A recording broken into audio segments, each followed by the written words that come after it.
네, 날마다 회개하는 새 것입니다. 저는 뉴욕에서 이혼 후 혼자 아들을 키우면서 비참한 상황 속에서 하나님을 믿게 되었습니다. 하지만 하나님이 주시는 위로와 사랑만 누리려 할 뿐 내 죄를 돌이키는 진정한 회개가 없었습니다. 그러다 아들이 초등학교 4학년일 때 ADHD라는 고난이 찾아와 제가 소아청소년 정신과 의사임에도 아들을 다른 의사에게 데려가야 하는 수치의 사건을 겪게 되었습니다. 그제야 비로소 제 입에서 하나님, 제가 가정을 깨고 나 혼자서도 아이를 잘 키울 수 있다고 믿은 교만한 죄인입니다 라는 고백이 나왔습니다. 아들의 질병 고난으로 구속사의 말씀이 들려 날마다 큐티하니 한국에 계신 부모님과 전 남편의 구원에 대한 애통한 마음이 생겨 미국에서의 생활을 정리하고 귀국했습니다. 이제는 천국의 제자로 구원의 사명을 잘 감당할 수 있을 것이라 생각했는데 막상 한국에 오니 뜻대로 되는 일이 하나도 없었습니다.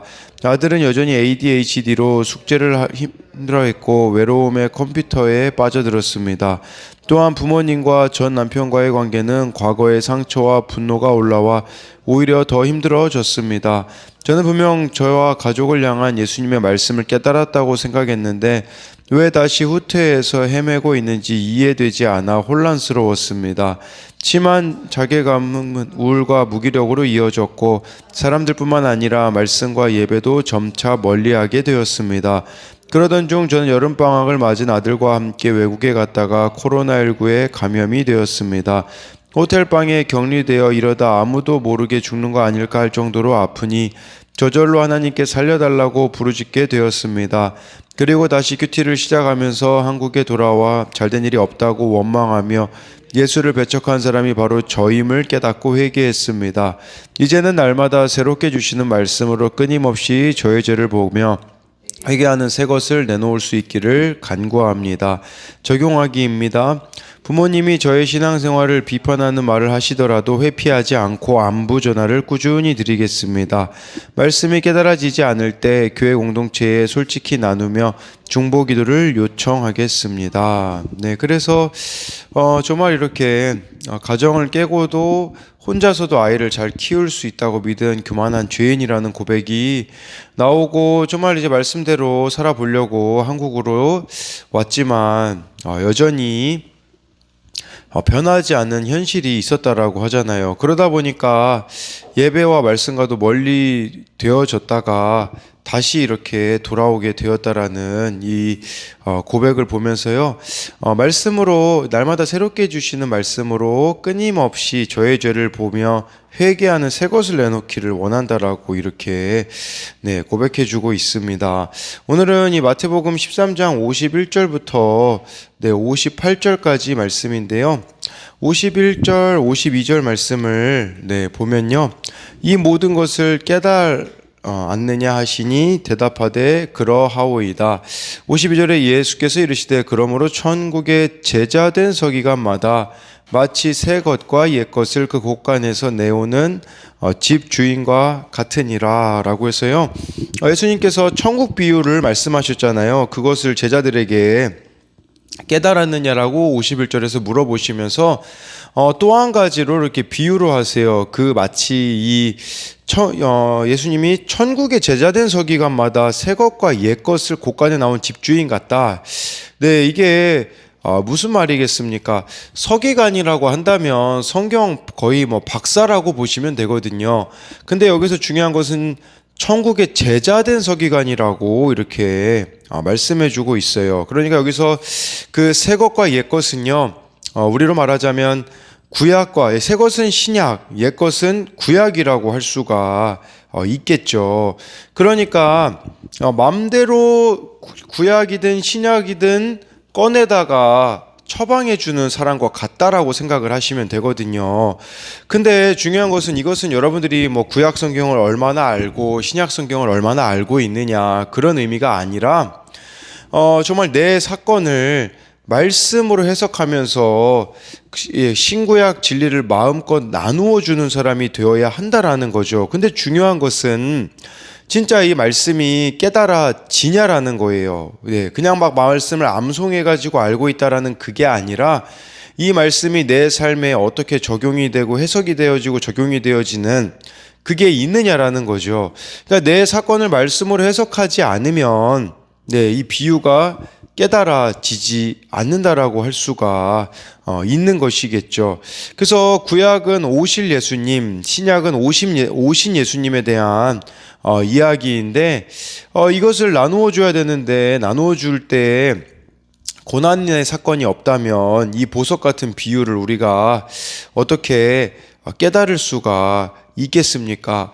근데 이 고난을 말씀으로 통과한 사람은요, 그 누구와도 공감할 수 있고 그 누구와도 이 말씀을 풀어서 이야기할 수 있다라는 것을 우리는 기억해야 됩니다. 우리가 왜 매일 이렇게 말씀을 또 이렇게 큐티를 해야겠습니까? 그날 그 살아낸 말씀, 정말 여러 가지 사건들 속에서 그날 말씀으로 우리가 정말 이렇게 순종하며 나아가잖아요.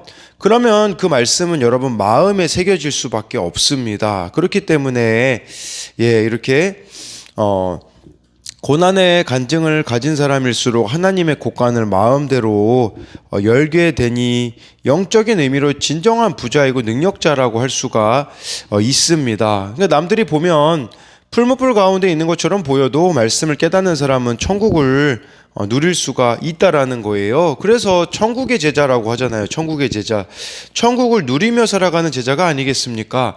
나의 고난이 열쇠가 되어 하나님의 말씀을 때마다 꺼내어 쓸 수 있게 되어진다라는 사실이고, 그래서 이제 우리가 이 고난 힘든 사건 가운데 듣게 되는 말씀을 의심하지 말고 끝까지 믿으면 나도 천국의 제자된 서기관이 되어서 구약과 신약을 일용할 양식과 약재료를 나누어 주어 가정과 공동체를 살리는 집주인이 될 수 있다라는 것을 말씀해 주고 있는데요. 그래서 이것에 대한 적용 질문으로는요, 하나님이 주신 힘든 사건을 피하거나 숨겨야 할 것으로 생각하고 있지는 않나요? 아니면 말씀으로 내 고난을 해석해 주는 것이 천국의 곡간을 여는 열쇠임을 아나요? 나는 예수님의 말씀을 얼마나 깨닫고 있습니까? 가족과 이웃을 말씀으로 먹이는 집주인의 역할을 어떻게 감당하고 있습니까? 53절, 54절 보면요, 예수께서 이 모든 비유를 마치신 후에 그곳을 떠나서 고향으로 돌아가사 그들의 회당에서 가르치시니 그들이 놀라 이르되 이 사람의 이 지혜와 이런 능력이 어디서 났느냐라고 이렇게 말씀해 주고 있어요. 예수님이 고향으로 돌아가서 회당은 유대인들이 모이는 장소였었죠. 거기서 가르치시는데 사람들이 놀랐어요. 이 사람의 지혜와 능력이 어디서 났느냐고 놀랐는데, 근데 이게 참 아이러니한 것은요, 지혜와 능력이 있다라는 걸 인정할 수밖에 없었거든요. 근데 놀랐는데 뭐에 놀랐냐라는 거죠. 놀라서 받아들이는 게 아니라 놀라서 예수님을 거절하는 그런 모습을 이 고향 사람들이 보여준 거죠. 왜 그랬겠습니까? 고정관념과 편견 때문이라고 볼 수가 있는 것이에요. 우리도 이런 외모로 얼마나 다른 사람들을 많이 판단을 합니까? 그리고 또 이 사람들이 놀란 이유는 추정해 볼 수 있는 것은 뭐냐면요, 회당은 당시에 서기관이나 바리새인 같이 성경 지식을 갖춘 유대교 지도자들만이 가르칠 수 있었어요. 그러니까 이 사람들의 생각은 예수님이 회당에서 가르칠 자격이 없음을 모두가 아는데 어떻게 저런 짓을 하냐라고 또 이렇게 놀랐다라고 볼 수 있겠죠. 그래서 이 53, 54절에 대한 부분은 좀 고정관념과 편견에 대한 부분으로 적용 질문으로 이렇게 보면 내가 어떻게 변할 수 있겠어? 저 사람이 어떻게 달라질 수 있겠어? 라며 우리가 이미 단정 지어버리진 않느냐라는 거죠. 그래서 주님이 베푸시는 구원을 의심하는 일은 무엇인가요? 55절, 56절 보면요, 이는 그 목수의 아들이 아니냐? 그 어머니는 마리아, 그 형제들은 야고보, 요셉, 시몬, 유다라 하지 않느냐? 56절에 그 누이들은 다 우리와 함께 있지 아니하냐? 그런즉 이 사람의 이 모든 것이 어디서 났느냐 하고 라고 해서요, 이 요셉의 그 아버지 이름이 물론 예수님이 성령으로 잉태되었지만 네, 그 아버지의 이름은 요셉이잖아요. 근데 이름도 안 나와요. 그러니까 그 목수의 아들이 아니냐. 그러니까 이게 예수님의 그 가문이 무명이었었다라는 것을 네, 이렇게 비꼬고 있는 거예요. 그 어머니는 마리아, 뭐 그런 그 어머니는 마리아라는 뭐 이 의미에는 그 엄마가 왜 그 처녀가 임신한 마리아 아니냐, 이제 좀 이런 의미라고 볼 수 있겠죠. 그리고 예, 형제들의 이름도 나와 있잖아요. 야고보, 요셉, 시몬, 유다라 하지 않느냐. 쉽게 말하면 내가 저 가족 다 아는데 뭐 이렇게 지금 둘러대고 있는 거죠. 그러니까 예수님이 능력이 있어도 이들에게는 도저히 이해가 되어지지 않는다라는 것을 이렇게 보여주고 있는 것이죠. 그래서 그 결과 어떻게 됩니까? 예수님이 능력을 보여주시고 말씀을 전하심에도 불구하고 57절, 58절을 보면요. 예수를 배척한지라 예수께서 그들에게 말씀하시되 선지자가 자기 고향과 자기 집 외에서는 존경을 받지 않음이 없느니라 하시고 58절에 그들이 믿지 않음으로 말미암아 거기서 많은 능력을 행하지 아니하시니라 라고 해서요.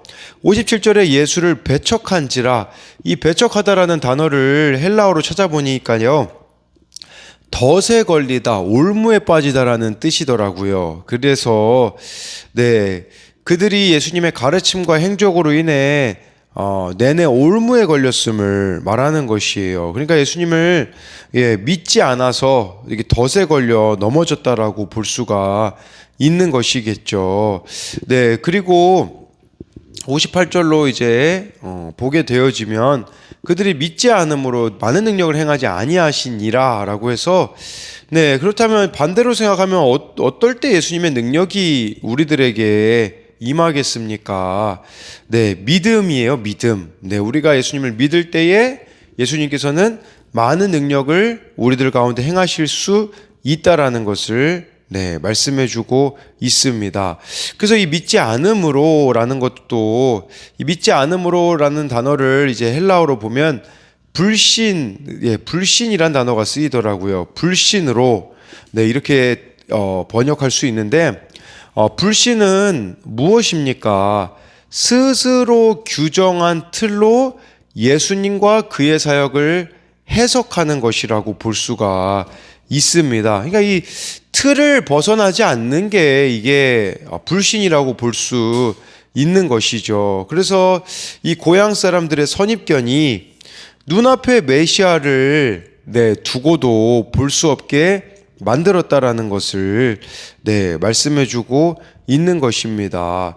그래서요, 이것을 보면서 예수님께 대한 믿음이 있을 때에 예수님의 능력이 나에게도 나타날 수 있다라는 사실, 그리고 말씀대로 순종하며 나아가는 자들을 통해 예수님의 능력이 나타나게 되어진다라는 겁니다.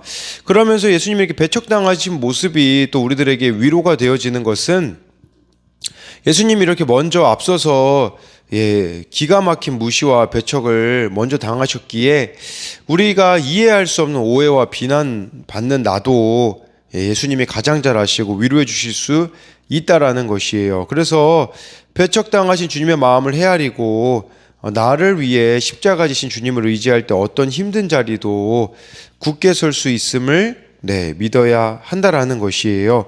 그래서 마지막으로 이 57, 58절에 대한 적용 질문으로는요, 나를 예수님을 믿지 못하게 만드는 올무와 덫은 무엇이 있을까요? 아까 그 배척한지라라는 게 덫에 걸리다 올무에 빠지다라고 말씀드렸잖아요. 그러니까 예수님을 배척하게 만드는 그런 요소들이 무엇이 있느냐라는 것이겠죠.